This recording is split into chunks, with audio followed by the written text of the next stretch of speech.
For one of our e-commerce clients, we spend thousands of dollars per day heading directly into the holiday season. Now, that part is not surprising. But what was kind of crazy was the decision we made a week before Black Friday. If this decision backfired, we wouldn't find out until it was too late. Not only would it negatively impact their holiday season, but it would hurt their entire year because nearly 40% of their annual revenue comes from November and December. Now, here's where it got uncomfortable. A week before Black Friday, while spending aggressively on ads, we put a site-wide pop-up across their store telling visitors not to buy.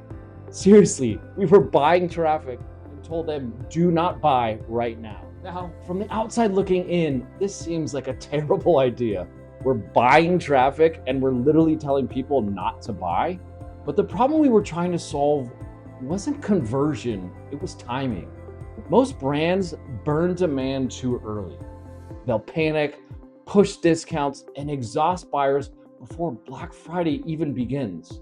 Look, we all know there is so much noise everywhere during this time, and we wanted to do the opposite. We weren't slowing down sales, we wanted to humanize the moment. And right before the biggest sale of the year, we explained what was coming, asked people to wait, and gave them a reason to trust us. That did three things. First, it captured a new lead, one that we no longer had to pay to reach again.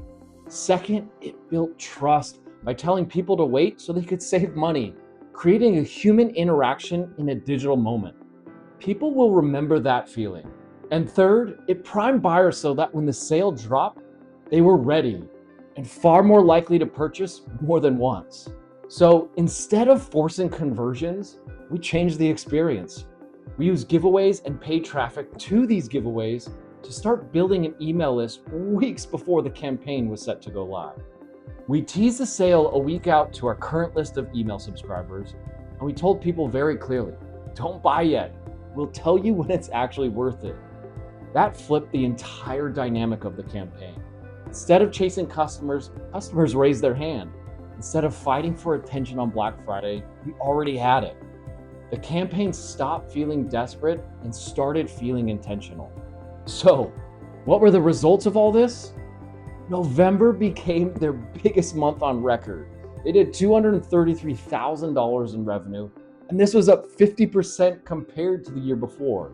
Then December came around, and it eclipsed that record by almost another $200,000 in additional sales. And this is the detail that matters most. We finally emailed our list we had been building leading up into the sale. Our emails generated $54,000 in revenue without spending an extra dime on ads. And the reality is November didn't work in isolation. It created momentum, more trust, more data, a bigger audience that already had a unique experience with the brand. So when December hit, we didn't scramble or reset. We extended what was already working. And that's why December didn't cool off after Black Friday. It accelerated it. So the takeaway here isn't run a better Black Friday sale. It's this. Peak months reward preparation, panic kills momentum, and do what most brands avoid.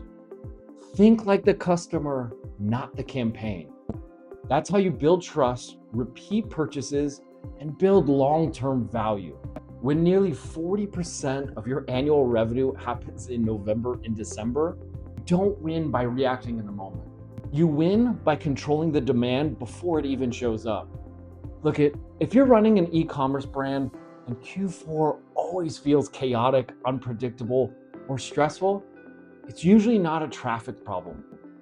It's a planning and strategy problem. So if you want a second set of eyes on your store, I offer a complimentary e-commerce strategy session to identify where money might be getting left on the table, especially around email, promotions, and peak season planning. All you got to do is click the link down below to schedule a time.